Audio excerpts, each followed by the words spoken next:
Well, essentially where it started was I was going out to clients and spending a lot of time just educating clients on the online space across a whole spectrum of things, and obviously I was talking to them about online catalogue media, but I felt there was a real need to for retailers to get a broader understanding of what's happening in the industry, and there was also no industry-wide research that was sort of teasing out where retailers were in their sort of evolution stage of understanding the online space. So I went to AIMIA, which is the Interactive Media Industry Association, and said, look, wouldn't it be great if we created a retail industry group, which is sort of like an industry segment, which actually started to look at issues around online for retailers. And they loved the idea. Now what we're trying to do is to service more of the needs of the users and buyers of that information, and bring in actual retailers into, whereas previously it was more technology partners who were part of that association. Where we go from here is we've actually started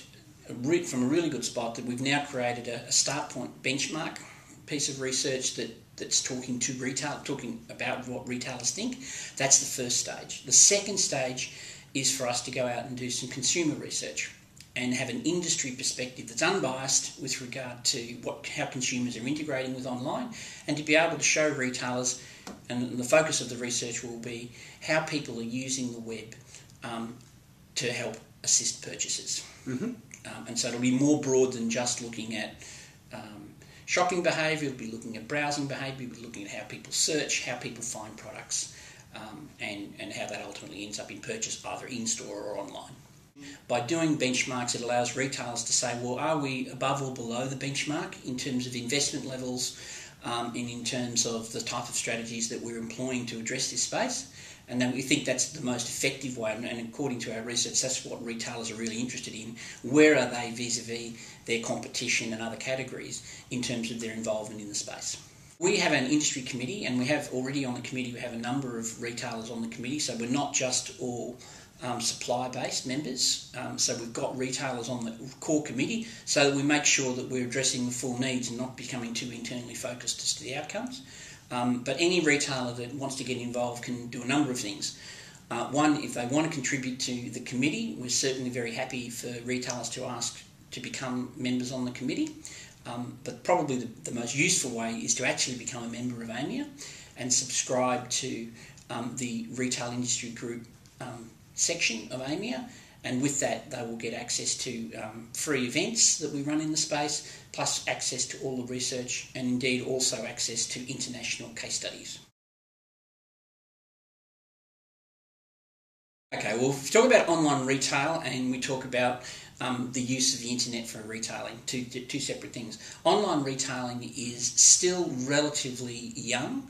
There's a lot of smaller retailers playing around in the space, but in terms of its aggregate effect on purchases, it is still only at about 3% of sales are actually online.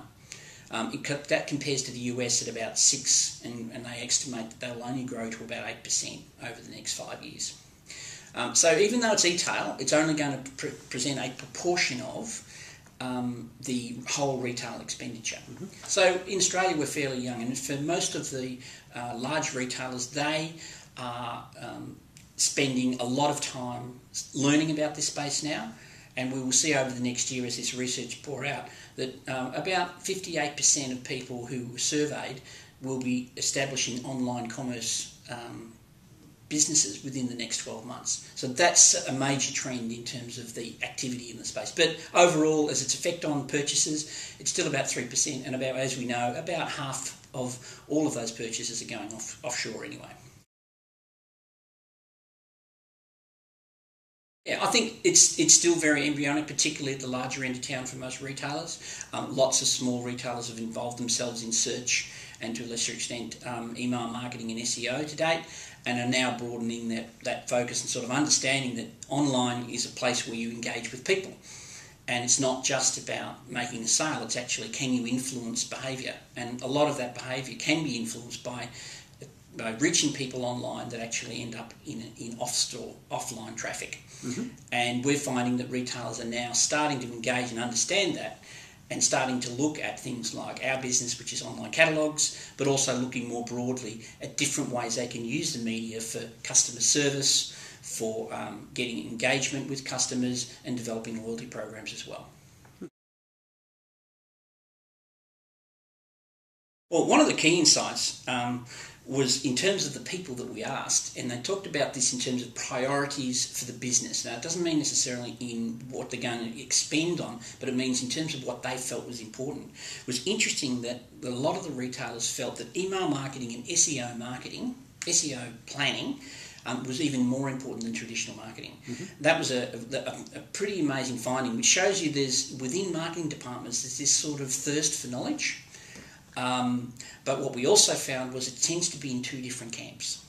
One camp is the more traditional business that is happy with their business model and is sort of almost it's not quite fair to say, but almost head in the sand that we know this internet's out there, but our business is tracking along okay. We're just doing what we've always done, but we have this uneasiness about knowing that at some point we know we've really got to change, but it's going to be a big change. And then we've got other businesses out there that are actively saying, we need to start to grow and involve ourselves in how consumers are changing in their media consumption habits.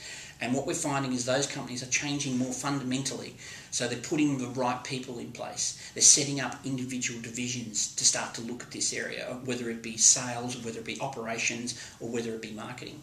And those are the businesses that are really starting to forge forward and make real advances. So we're sort of seeing these two groups at the moment. And with the amount of wastage in media at the moment, it isn't clear whether those businesses that are investing in the R&D approach to learn about this medium are going to progress, or whether the other ones who are sitting back and saying it's irrelevant, it doesn't really matter, are falling by the wayside. But my view is that what we're going to see over the next couple of years is those companies that are investing in that R&D knowledge will start to progress and move forward away from those companies. And also, most of the findings from the study said most of the problems with businesses not addressing the online space is internal barriers. Barriers with, we've got franchisees, we can't upset them. We've got a different operating business model to go to market, so we don't want to upset that. We have different prices in store than we want to put online. So there's a lot of internal reasons as to why online has been difficult to get up and running. But the businesses that have younger, more dedicated approaches to the whole holistic system are certainly doing better. 86% of retailers will be increasing their budgets into online over the next 3 years. No one will be decreasing them, but there is certainly those that are heavily looking into the broad spectrum of what they should be doing. In Australia, we've been very successful. Retailers have been very successful at doing things the traditional way.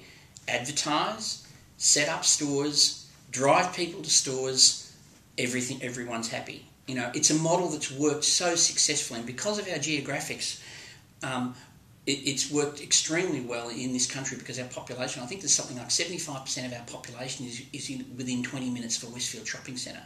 So it's not something that doesn't work, but the issues are not many people within retailers understand how the consumer behaviour has changed, and there's lots of internal resistance to making that change. If online retailing is going to take 6% of the total retail market, there is no retailer in a mature market that won't want that 6%.